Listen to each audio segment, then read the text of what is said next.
Okay. Welcome. Good morning. We are on Parshat Noach, continuing 1991. The Rebbe Sicha on how Parshat Noach is in Tishrei. It's the beginning of the year.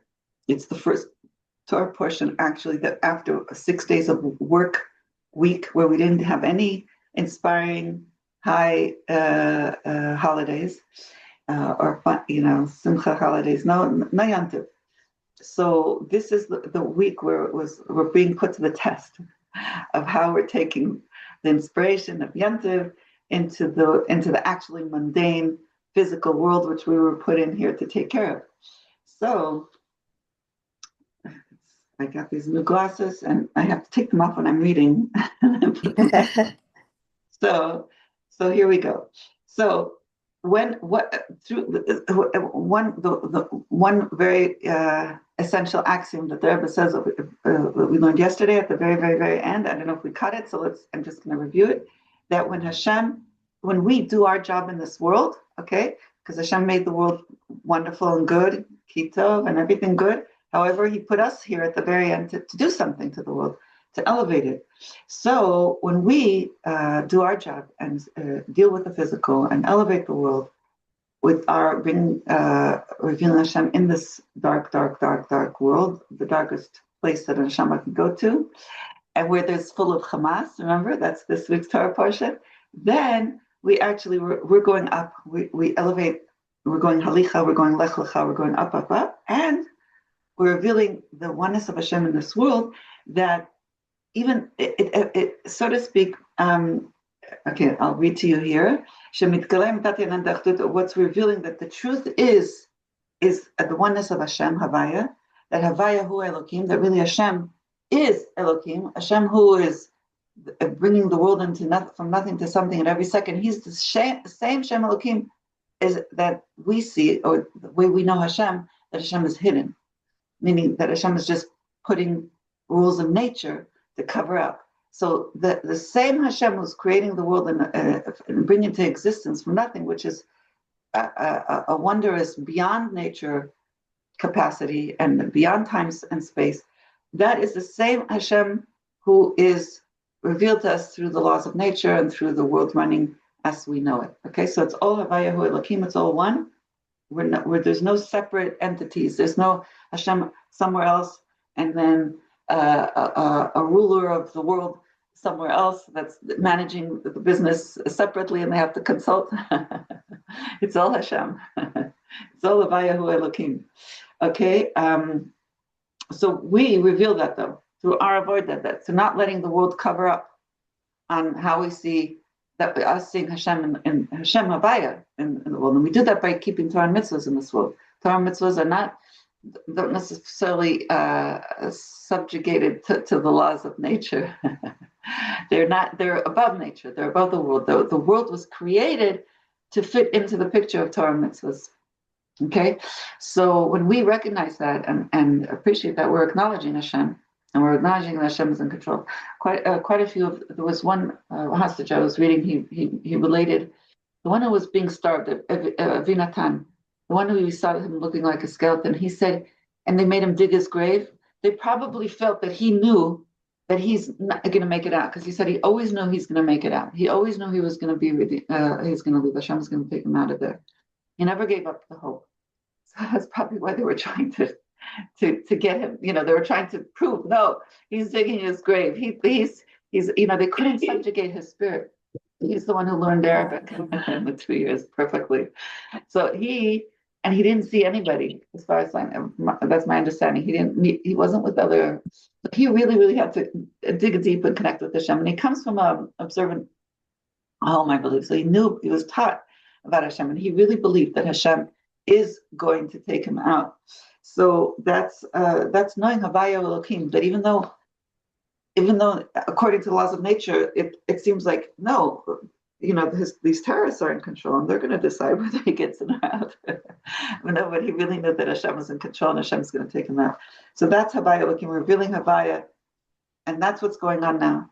When the Jews are successful and the Jews don't give in and the Jews don't buckle down, we are teaching the world that Havaya Elokim. There's Hashem beyond the world, but He's the same Hashem. He's not a separate. There's no two entities of power over here. There's one God. That's Havaya Elokim. Okay. So this actually, the Rebbe says, we could say the Rebbe's Chiddush is that we are elevating. We're bringing an aliyah in levels of godliness, so to speak. Like we're, so to speak, elevating Hashem. Because we're, so to speak, elevating we're elevating the consciousness of Hashem. So to speak, elevating the Hashem in this world, the Hashem Himself, so to speak, kivyachol. Because because the godliness that's connected to the world, that we're showing and proving that the existence of Hashem within the world is really the name Havaya, which is beyond the world. So it's, so to speak, we're elevating the name Elokim to the level of Shem Havaya. We're not letting it. We're revealing the depths of it, the truth of it, the reality of it. Does somebody have a question? I didn't, but the Elokim is din, so it's much better to live with Havaya. So, but the goal is to reveal Havaya and Elokim. That's really an even higher level. That Elokim. We're the rainbows, right? The rainbow we're the rainbows reflecting. Right. The so light. Yeah. Higher light, bringing it into the world, right? Yeah. Which means that even though Elokim is din and cover up, we're bringing Havaya into it. So we're not seeing the din as a cover up and a concealment anymore. We're seeing Havaya, but we're seeing it in the world, in everything that we're dealing with. Okay. So when we're packing our bags, and we're traveling, and we're talking to our friends, and we're doing business, and we're doing everything in this world, we're paying the bills.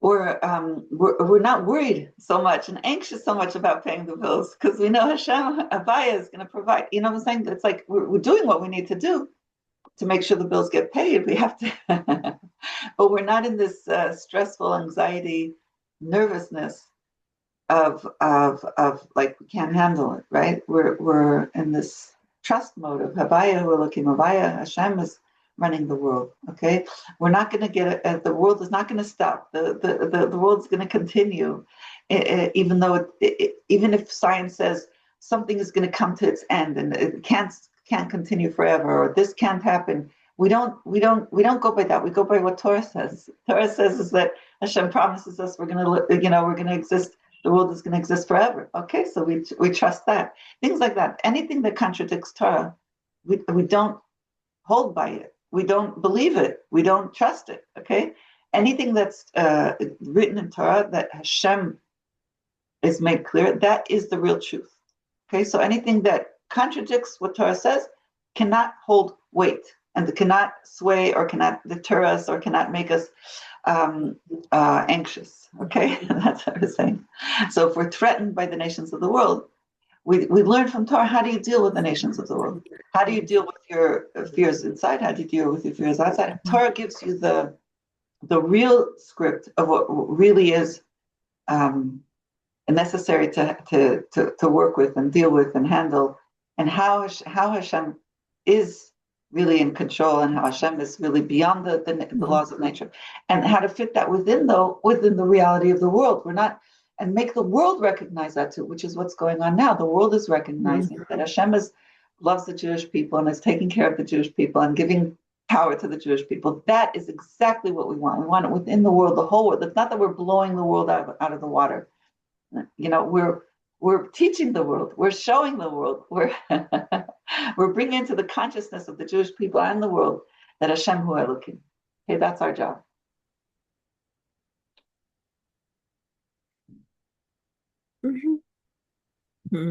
Okay. Vav.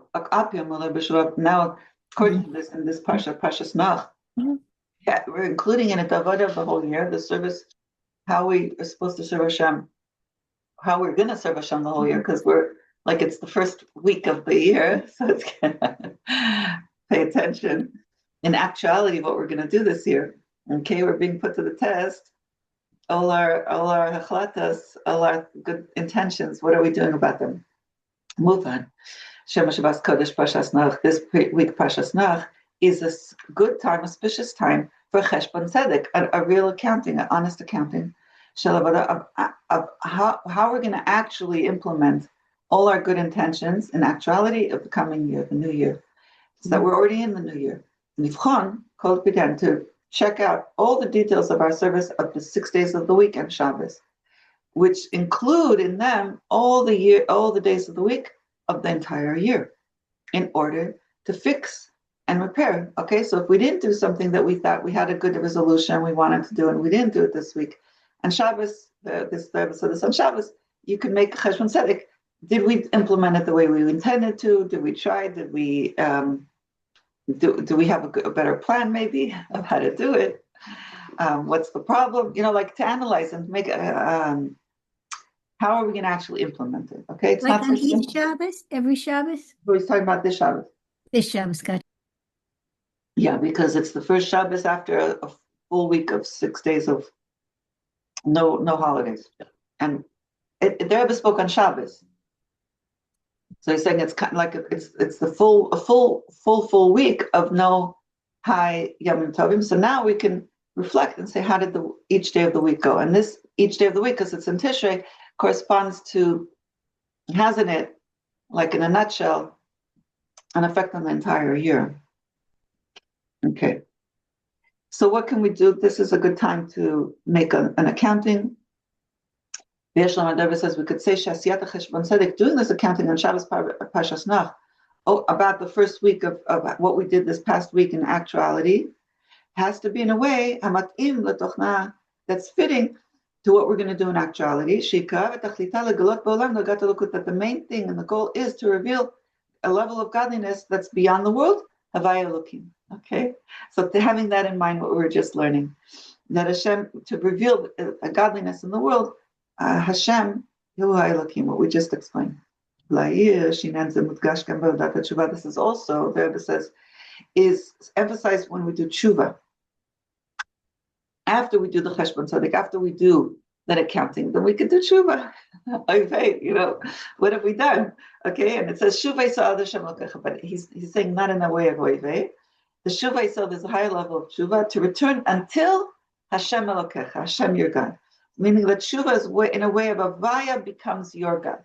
So we're talking about a higher level of tshuva. We're not talking about like just a low level of regret. We're talking about returning to Hashem on a level of that havaya is becoming your elokecha, your personal power and control mechanism. Okay, until we get to the full tshuva of Yom Kippur, Hashem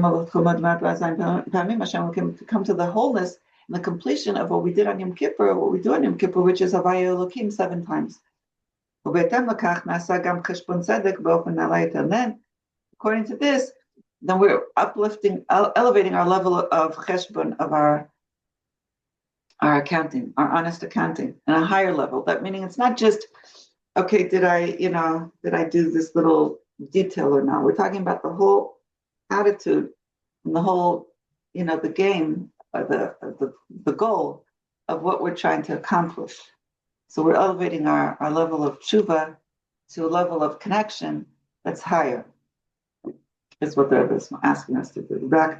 And now he's going to explain this. And we're in paragraph 7. When we say all Jewish people are held to be kosher, that is an axiom from Rambam, that you trust a Jewish person, they're considered kosher. We're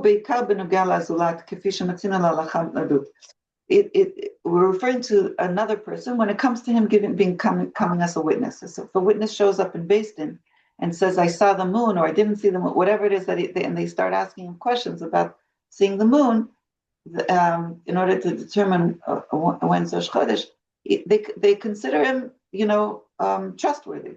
Okay, so this is when we're talking about, and we trust another Jew, we hold him as kosher. That's when we're talking about somebody else. But when that's when we're talking about yourself. We don't rely on the world kosher. We have to actually test ourselves, to look at ourselves, to examine ourselves from time to time. Through seeing where we're holding, you're doing a cheshbon tzedek and honest accounting. When it comes to all the details of what we're doing in a thought, in speech, and in deed. To take upon ourselves to fix and to make whole, complete things that need fixing and things that need to be completed. To fix them and to complete them in actuality, because the main thing is the action. Okay? So it's basically taking our good intentions, our goals, our high thoughts, our ideas, and seeing how we're going to actually make it happen. Fixing things in actuality is connected to tshuva. Even though the main aspect of tshuva is in the heart, that the Gemara says, if you just have a feeling, a hirur, or a thought of tshuva in your heart, hirur is a thought, then you can be called a tzaddik. Okay, so yes, regret and thinking, I have to fix, I need to fix, that is a thought of tshuva. You can still be called a tzaddik when you have that, but still, it's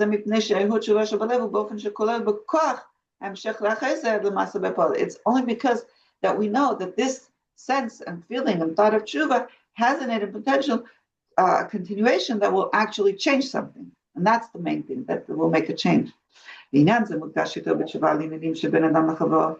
This tshuva is also more emphasized on things that have to do between a person and his friend, between another human being, one human to another.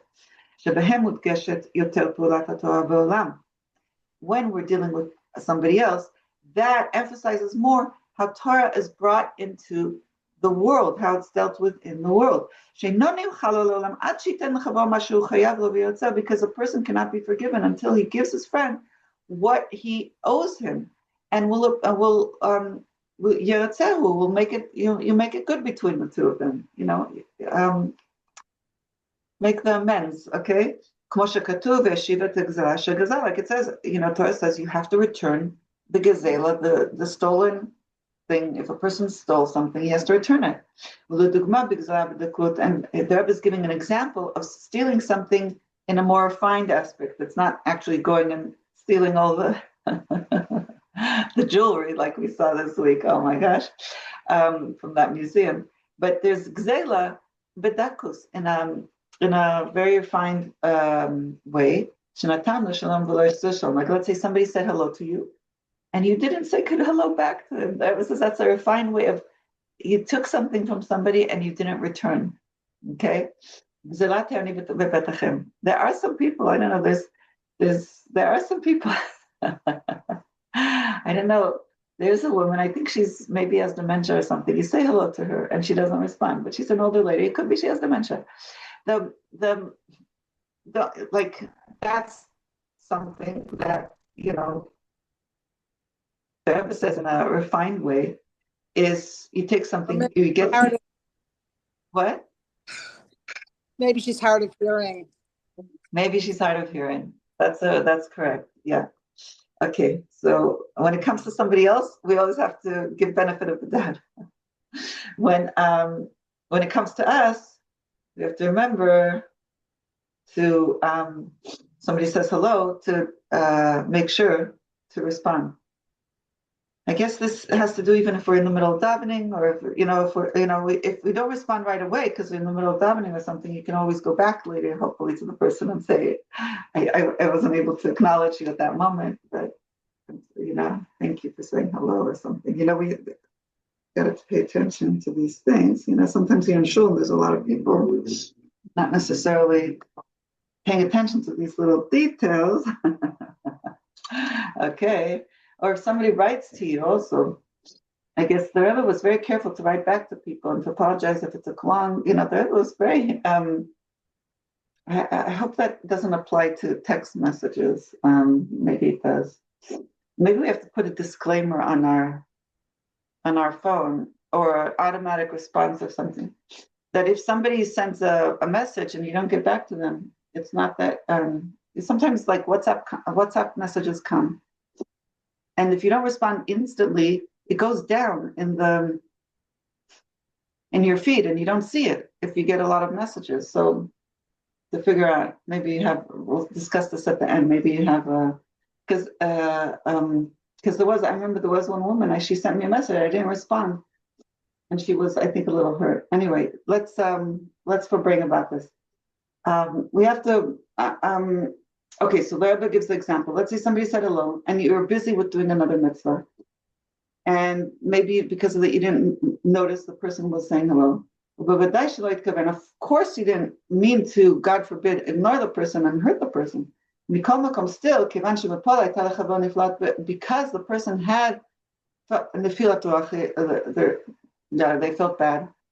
So we need to apologize and make amends. Okay, so yeah.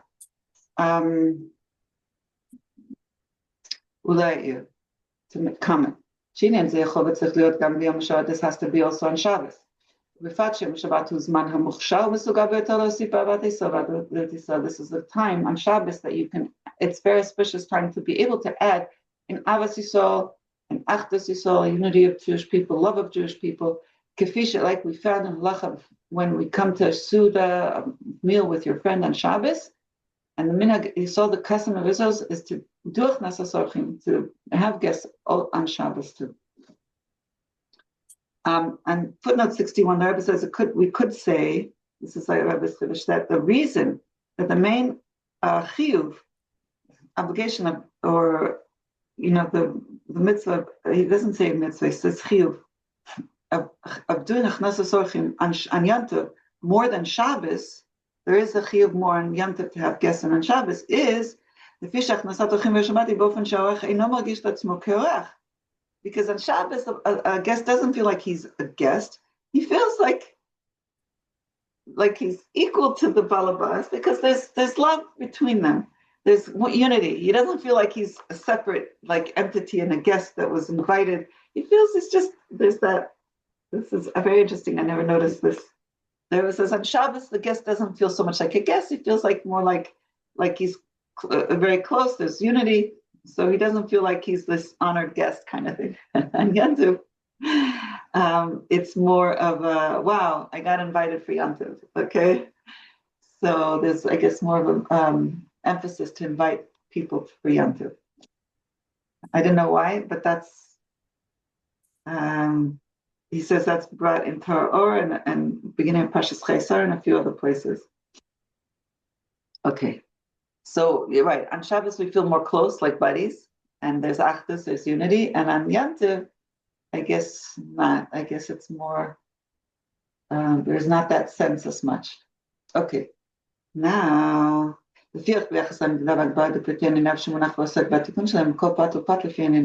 so in actuality, what are we trying to do once we do the cheshbon tzedek?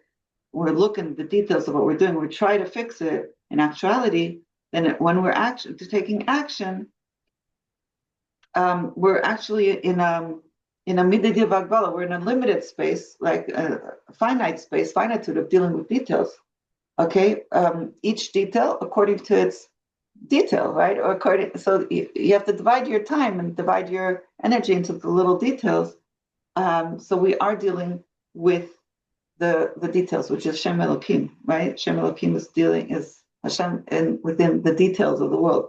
There's a higher way, aside from instead of looking in your deeds, you just elevate yourself to a higher level and na'alaya to a higher level of beyond the world. To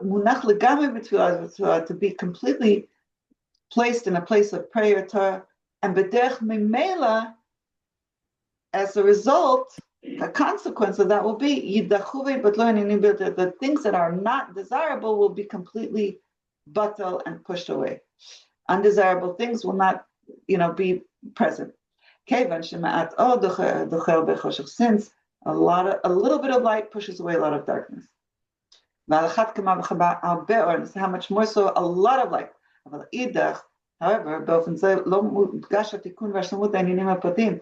but when you're in this, on the other hand, though, when you're on this high level with a lot of light, what's not emphasized is the fixing and the wholeness of the little details. because we're not dealing with them. Okay, so there's an advantage to each way of going about things. What's the shlemut amitit? What's the wholeness? Is putting the two together, meaning having the two advantages yachad. That this cheshbon tzedek, making the accounting and fixing and the wholeness of the details through dealing with all the details, who mitoch tunah shel hitalut, comes from a place of being above it all. The dalgat, we're on a higher level. To draw down this high consciousness, this high level of being Torah and prayer, down into each detail according to its aspects. That it should be according to what it needs to be, on the highest level, to the higher level. Similar to drawing the Shem Havaya consciousness in the name of Elokim. That this happens actuality Parshat Noach. So this is, remember the Rebbe is constantly this whole thing of, you have from above to below to above, right? We learn this in Elul, and then the merging of the two together. That whole axiom, we've been seeing almost every sikha, the Rebbe is bringing this back into our consciousness.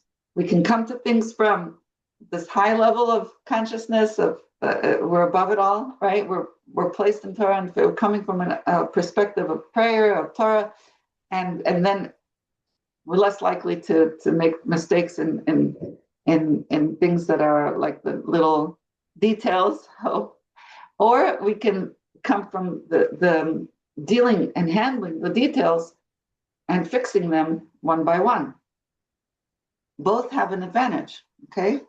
So the Rebbe says the best is to bridge the two together and to fix all the details and to be involved in the nitty-gritty details, but coming from a perspective of like, really from, like we do here today, we start the day with learning, and we start the day with prayer, and we imbue ourselves with that consciousness first to come and deal with the day from that perspective.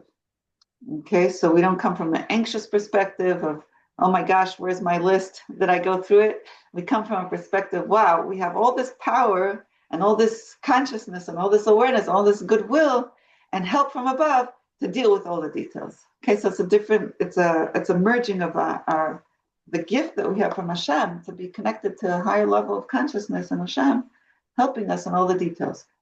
Okay, if we can add,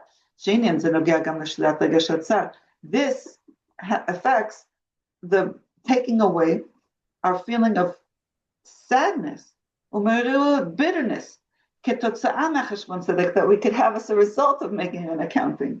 When we see there's things that we need to fix. Okay, because what's felt best mainly, not what's lacking in the details. What have I not done good enough? Okay, instead of that, the Rebbe is saying, don't come and press us. I'm not good enough, or I haven't done good enough, or I haven't done enough. Ella, you're coming from a tnuati talut. You're coming from a movement of exaltedness, elevation of a higher level, not the higher level of being. Lamshicha, to draw that and to reveal that. So instead of coming from a perspective all day long, I'm not doing enough, I'm not good enough, God forbid, the Rebbe says, no, come from an elevated state of a higher level. I'm from this, all right, I have this great soul, I have this great connection to Hashem, I have unlimited powers from Hashem, and to draw that and reveal that in all our details. How are we going to bring our high state of elevation of consciousness of what we've been learning and davening and all this wonderful stuff that we're doing every morning, right, when we learn and daven, and draw that in our daily life and make that happen in a higher level, like zoom through, we're on a Zoom every morning, zoom through and do it with fullness and be fully there and fully dedicated and doing it with a whole heart and a full heart, okay, revealed in the details of our life. More deeply, that what will be felt by us, the kavanat hayirida, that what will be felt, why we even came down here in the purpose, and what was the purpose of coming down here in the first place.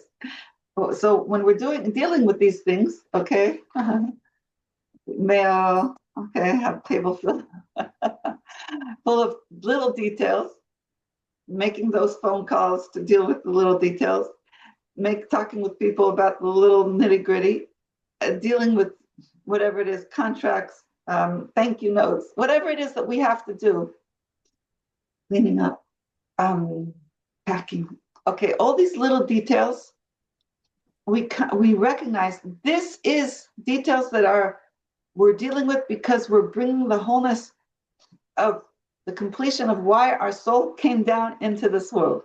Okay, so we have the consciousness of the whole purpose of us being here while we're doing it. And also the fixing that's needed to fix it through tshuva. And that's revealed in actuality. The strength of the power of our connection of a Jew with Hashem. Even when we're in a low state, that facilitates us being able to do tshuva, to be in that low state. Similar to the wholeness of the name of Havaya, when it's revealed, the high level of Hashem, when it's revealed in actuality, in the tzimtzum and in the concealment and the contracting, hiding Hashem's light, and going down into the name Elokim. Therefore, doing this accounting and tshuva is done with simcha, not with pain and suffering and sadness and oivei and stress, but with simcha and tanug, with joy and pleasure. This is the Rebbe turning everything around, okay? Anybody who was raised not Chabad, and who was raised not with this instruction of the Rebbe, and has to,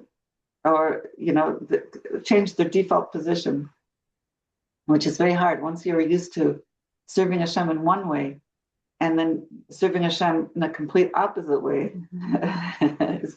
takes work, takes effort, takes consciousness. The Rebbe wants us not to look at what we're not doing and kvetch and be sad and mourn about how much work we have to do and aren't doing, but to come and approach all the details of the things that we're fixing from the level and from the perspective of, wow, Hashem put me in this world, put down, put my neshama in this lowly world, because there's a purpose in it, and there's an awesome advantage of us being here and being able to elevate this world. This is amazing. And we have every detail we can reveal Hashem in all these little details. This is such a delight and a pleasure. And if we erred, wow, we have an opportunity to fix something that we didn't do. Well, that's even bringing Hashem into a lower level of concealment and darkness of Hashem Elohim. And that Hashem gave us the opportunity to do that. And then we can do it from simcha, from the level of joy and tanug and pleasure. Enjoy it. Enjoy our life. Enjoy dealing with the world. Enjoy dealing with all the people that we have to deal with. Enjoy running, the nitty-gritty and the details of what we're dealing with in this world. This is our tachlis hakavana. This is what we're here for.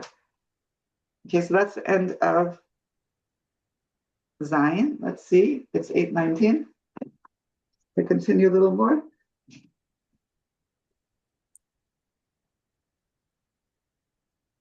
I think I should. I don't know what's going to be tomorrow. Hopefully tomorrow we'll be able to teach, but I don't know. And Friday also, I'm traveling, but I'm going to make my effort. In the past, I've managed to teach anyway, but I can't guarantee. So here we go. And when I'm in Florida with my kids and stuff, I'm going to have to. I want to be able to give them full attention and full time, and it's not so often I get to see them. So on Friday, I'm probably going to, even though on the other hand, my day is different when I don't learn. I need this just for my day to go better. So I am going to put every effort to learn tomorrow and Friday, because my whole day goes different when I'm learning. So we shall see. And welcome Goldie, and welcome Chava. So we're going to do a little bit more. Zion. Ches, we're up to Ches. Okay, so now this is also emphasized, and when we're dealing with Parshat Noach, which is menucha, Noach is rest, and Shabbos in general is about rest and stopping from work.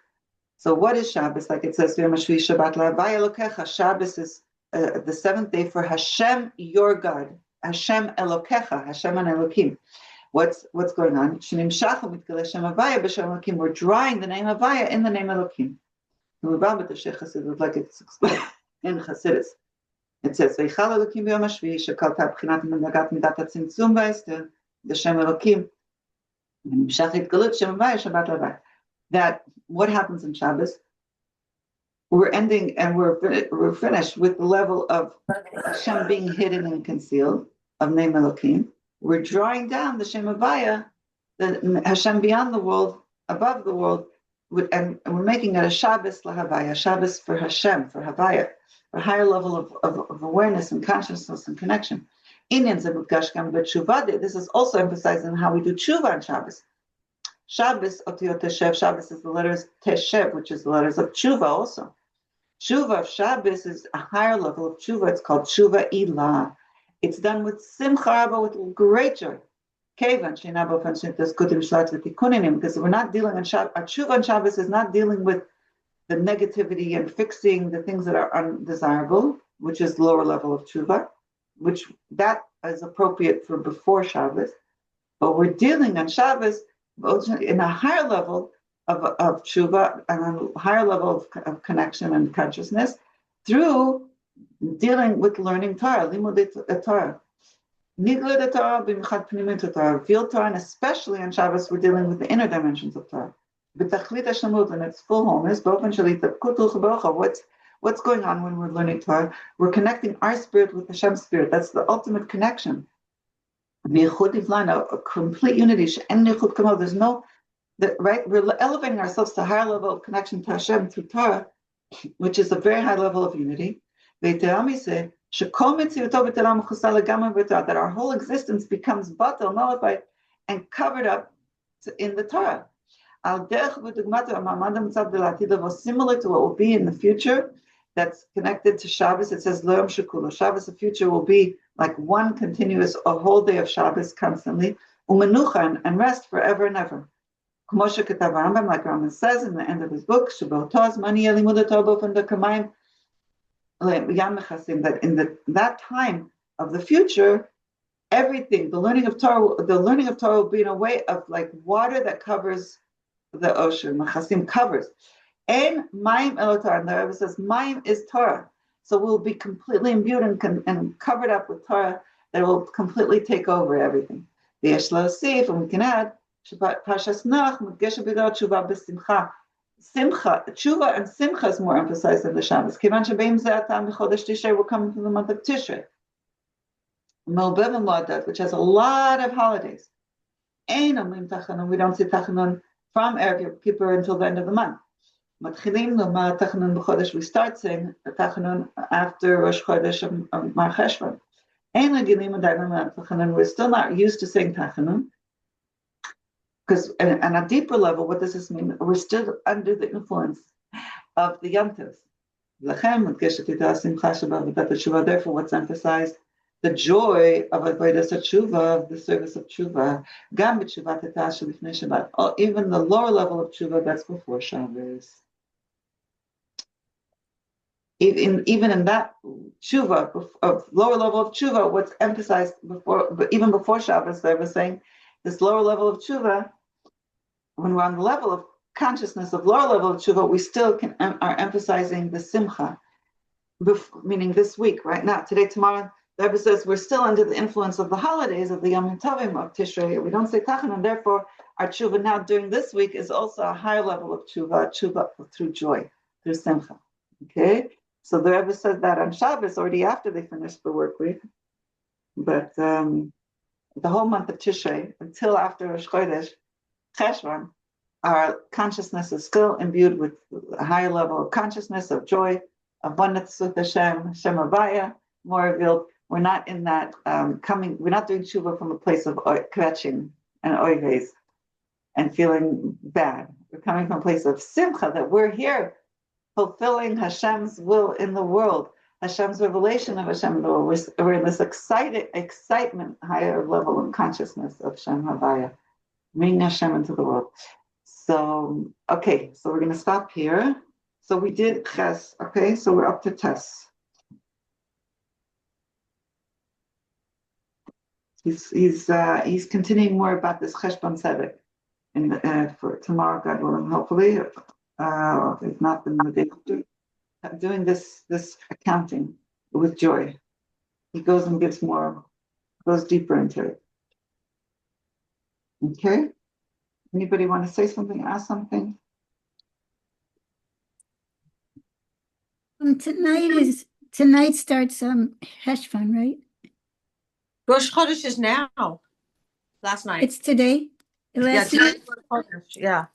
Oh, Cheshbon. Ah, It's tomorrow too. It's the last of Tishrei. Good. Is the Rebbe's talking about Cheshbon Tzedek? Is he saying connecting the word Cheshvan to Cheshbon? No, I didn't do that, but it's a nice. Oh, okay. What I want to say is that he says that the world will be covered with the Torah. That's in the time of redemption. He said redemption? What word did you use? That is now. That's right now. We're getting the Torah over the waters and everywhere. Yeah. So what he said in redemption? Flowing. Pardon? Okay, with her Yeah. or with you. It says in that time, he quotes from the Rambam, it says, in that time, it'll be Shabbos and Menucha. Shabbos will be and rest, and right, we'll be in the state of calm. And he said that the Torah will cover the world. Yeah, because we'll be in the level of learning Torah all the time, which is a really big unity. And that level of unity with Hashem, that consciousness will be forever and constant. And So we know we're there right now because we're all on the Zoom. The Torah is covering the world. We're catching it from everywhere. Baruch Hashem, we're there. We made it. What the Rambam says it's going to be is right now. yes, Amen. It is. Baruch Hashem. Well, we're all on Zoom together learning Torah. It's flowing all over the world. Baruch Hashem. Baruch Hashem. Thank you, Hashem. You got us there. Thank you, Hashem. Baruch Hashem. Baruch Hashem. yes. And it's there's always going from higher and higher. Right. So I think what you're saying also, if you want to translate into actuality, is we don't have to come from a place of pain and regret and sadness. We do our service of Hashem now more and more from a place of, wow, we're doing Hashem's will. We're serving Hashem, we're bringing Hashem consciousness into the world on every little detail of our life, through every little detail of our life, through all the little mundane things. We're serving our purpose of creation. That's we're under the influence of Torah all day long, because we're in this consciousness of learning Torah all the time. We're in this level we're under the influence of our Torah learning and our True. But there are people that are in pain, are in real human pain. You can't. correct. But we're talking about not to have this emotional pain. They're in real human emotion pain. But you're talking about tshuva pain. Is that what you're talking about? That's what we're talking about. Not to be that we're more and more in this. The more we imbue ourselves in Torah and prayer, and this higher consciousness of Shem Havaya, the more we can bring the perspective of, wow, we're here to do Hashem's will in the world and reveal Hashem in the world, and this is what we're doing, and we get to do it, and it's exciting and it's wonderful. It's not so much. It's like Chava Rochel discovered what she can do with AI, and she got all excited she couldn't sleep. Right, Chava Rochel? Right? She was like, wow, I can bring Hashem consciousness into the world so easily, so creatively. I can, So this is a level of being on this, like, wow, we're doing our mission, and Hashem is helping us, and Hashem is guiding us, and Hashem is giving us the abilities to. So it's how can we do more of it? We're excited about it. We're happy about it. We're not like, whoa, I'm so bad. God forbid. I'm not supposed to come from a place of putting ourselves down, but putting ourselves down is more of a galus mentality. And it's only supposed to be used if somebody was really, really like an addict or something. that the person really can't get themselves out of an addiction, and they're like stuck completely, and they can't get themselves into a higher level of consciousness. That's the only time that the author says is, you gotta bury yourself a little bit if you need it. It's like it's more of an emergency resuscitation kind of. You don't just do CPR on somebody who doesn't need it. It's more of a CPR.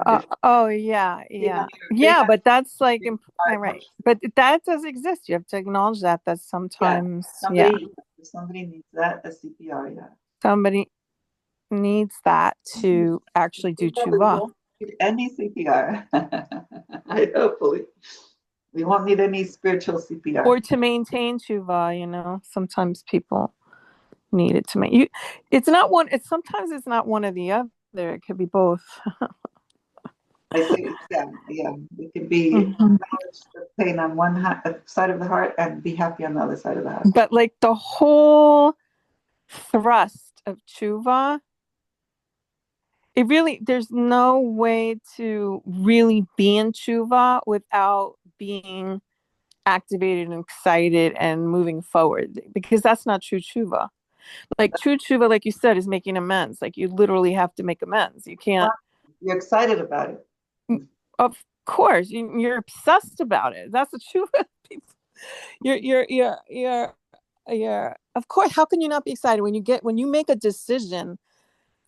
There's no way not to be. Like when a person makes a decision that that to be conscious of God and to want to be closer to God, it's the most propelling thing there is. I mean, there is nothing more powerful and profound and propelling than that. I mean, it just does it by itself. If it's a true tshuva, people who do tshuva and convert, they know that reality. Yes. It's like somebody on a physical level. So I was watching somebody he was in trauma. You're a trauma therapist, so there was somebody. It's a story in Hebrew, so I didn't put it. But he was a soldier, and he was in a traumatic incident where a terrorist years ago he was at a checkpoint, and he we could imagine. He detonated he became a suicide bomber on the spot, and he was the one asking him to open up his jacket so he could see. He was suspicious, and in any event, he got blown out, and he got put into, his soul left his body. He was not raised religious, and he told the whole story of his body leaving, his soul going up into a very calm and very peaceful, quiet place. Everything was like, wow. And then some lady came in, it was such a bright light, he couldn't recognize her. She blinded him. And she said to him, "You don't belong here." And he felt his soul going back into his body. And then all of a sudden he wakes up and sees all these doctors around him. And everybody's explaining to him what happened to him. In any event, why was I telling the story? Because he did tshuva. Well, he's more observant than he was before. He's more connected, but he said he felt his purpose in the world is to help people deal with trauma. Okay, so this is for you, Tava. and to tell people, because once you've been there and healed yourself or gone through that journey, you feel like you have it's like you have a map. It's like, oh, I did it like this. Let me explain how I experienced it. So he can help someone get out of that maze, because he got out of the maze. Well, what happened to the person? Were they okay? No, he's the person. He's the person. He's telling a story about himself. Yeah, he was the soul. I know, but was his body, he got from the bomb? His soul left his body for a little bit, and but was his body okay when he got back in? He was in a wheelchair for a while. He got out of it after 6 months. Baruch Hashem. So he says he's helping others, and then what was the upshot? So the upshot, there's many ways to heal. So I was just thinking about this idea of healing, And we can come from a place of, you said there's a lot of people in pain and heal. Yes.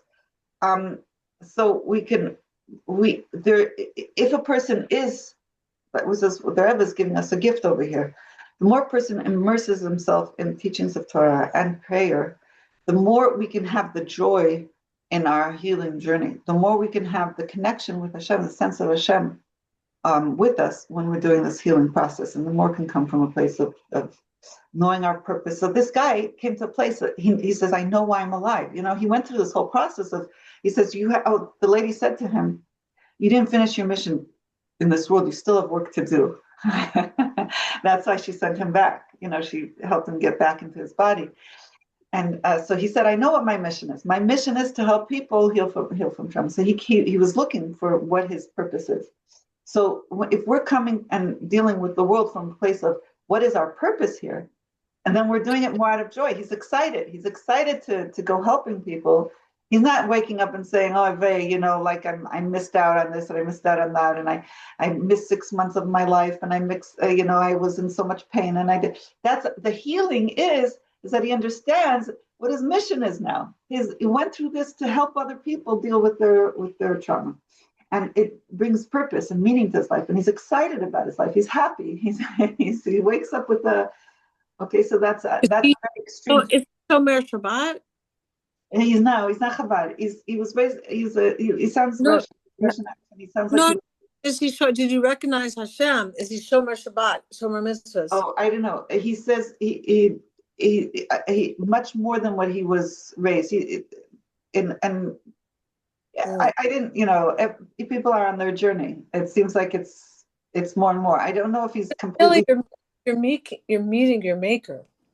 You're enjoying the spiritual world inside. Yeah. Anyway, so he definitely, he does absolutely more than he did with what he was raised. So he's on his journey of keeping more, observing more. And and everyone has their own unique journey, and everybody's dealing with unique circumstances, and everyone has unique sort of DNA. And it could sometimes it's a lot more complicated. It can be very complicated. It can be, and like you said, there's a journey. People are in their process. You know what I'm saying? Like when you can have a bad day or a bad hour or a bad moment. You know what I mean? Bad meaning negative or painful.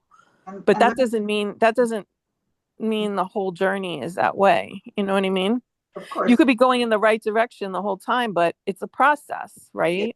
Yes. Like these poor people that came out of these blessed poor people that came out of that Hashem rescued at the last minute of the inch of their lives.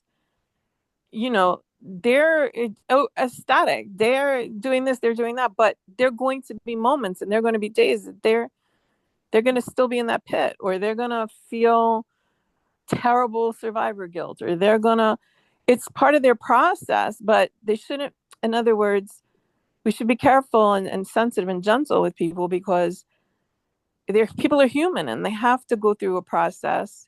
Yes. And not every day, every moment is optimistic and yippee-yay. Like there are times where, I don't know. You know what I'm saying? It's obvious what I'm saying. Yes, right. As long as you're going in the right direction, no?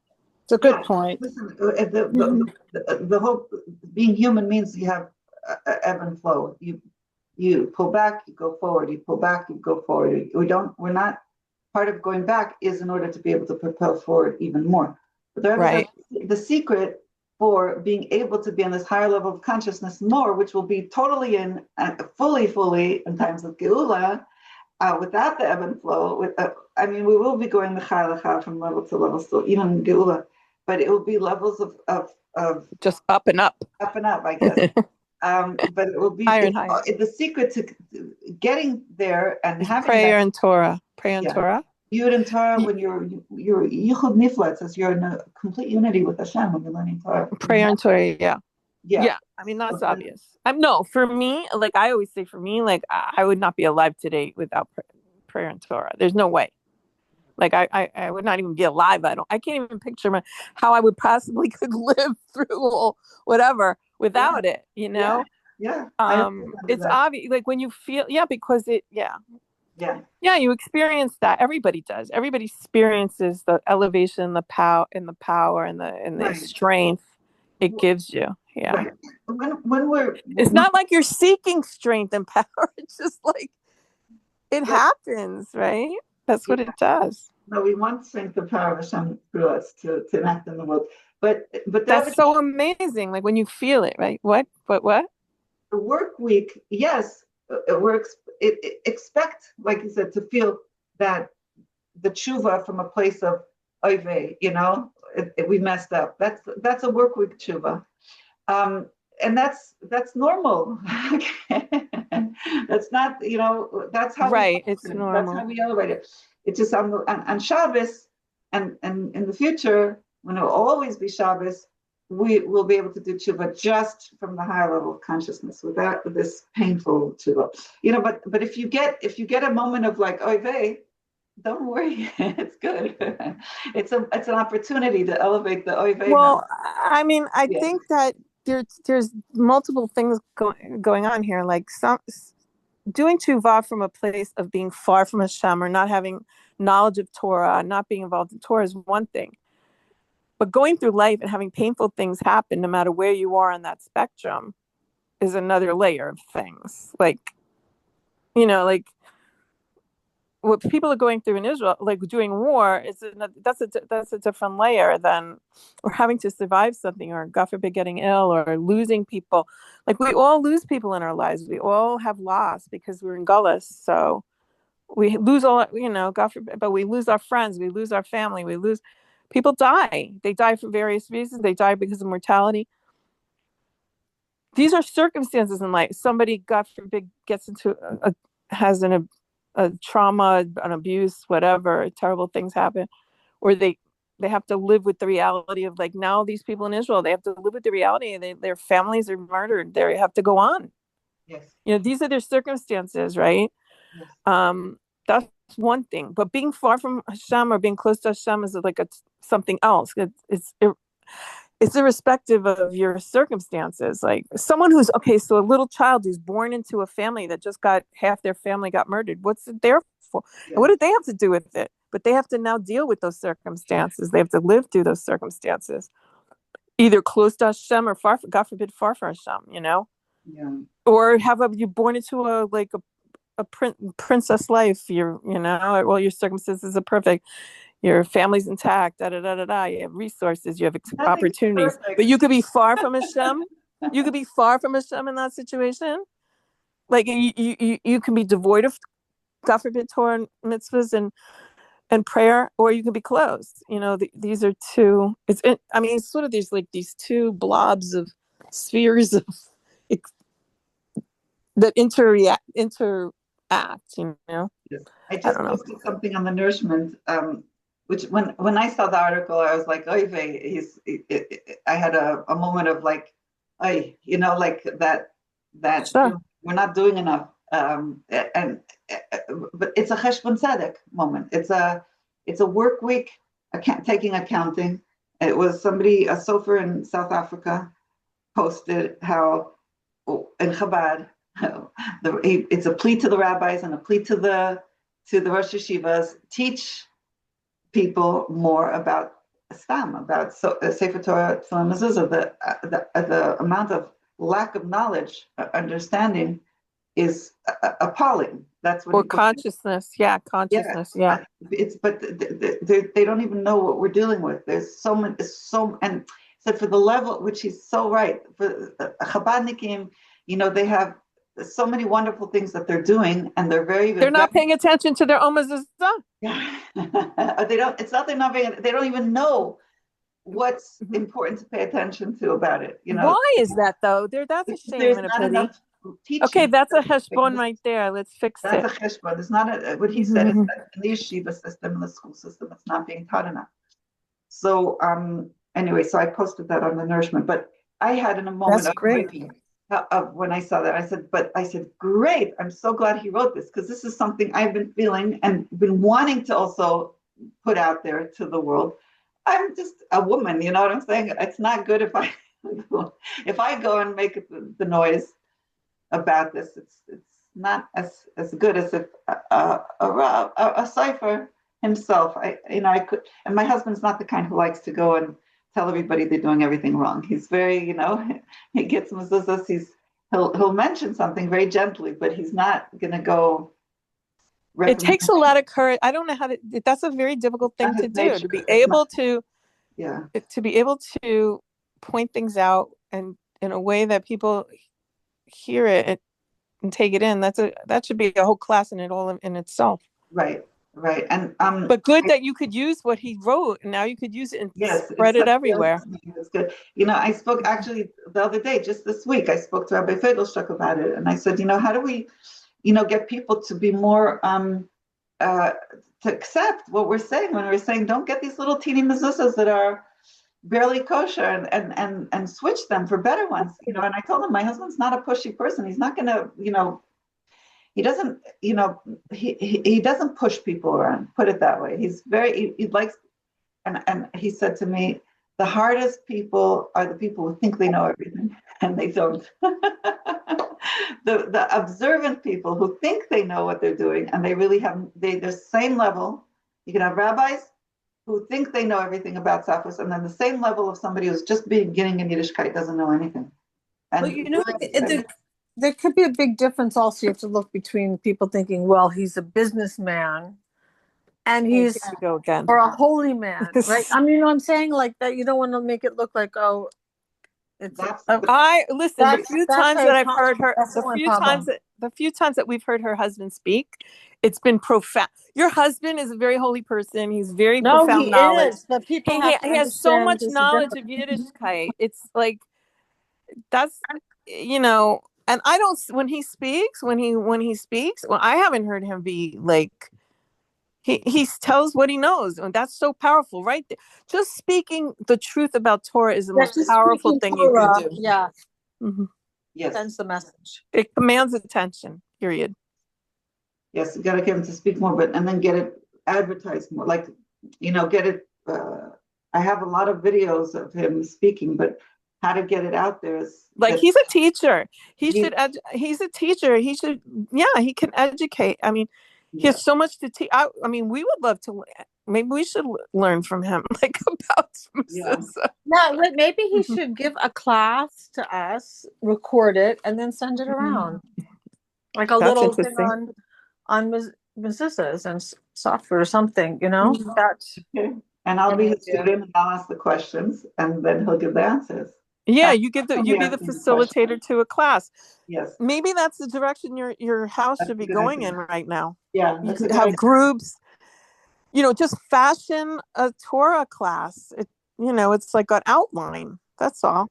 You develop a lesson plan on teaching various different classes. Yes. And you could have like a whole bunch of, and it's groups coming. You could have groups coming through your place. I've learned so much since I've been married to him about Safras, so much that I had no idea about. So I can, you're right. I've asked him when we first got married, will you teach? And he felt a little self-conscious about teaching. He says, there's a Rav, there's a rabbi, who am I to come and teach when there's a Rav? Who knows? I said, but the Rav doesn't just you. There's a rabbi of the shul. Why should I be teaching? If there's rabbis who are rabbis of shuls, and I say, you know more than them. They don't know as much as you. Just because I see all around me, there could be more than one rabbi in a shul. That doesn't mean nobody else gets to teach. Yeah, that's true. You could have various rabbis in a shul, meaning even attendees. Like if you're a rabbi, first of all, it's part of our mission. We have to be teaching, and every rabbi should understand that and want that. Right. That's part of what the Rebbe teaches us also, that we're all teachers, we're all if you know Torah, you have to teach. It's almost like a sin not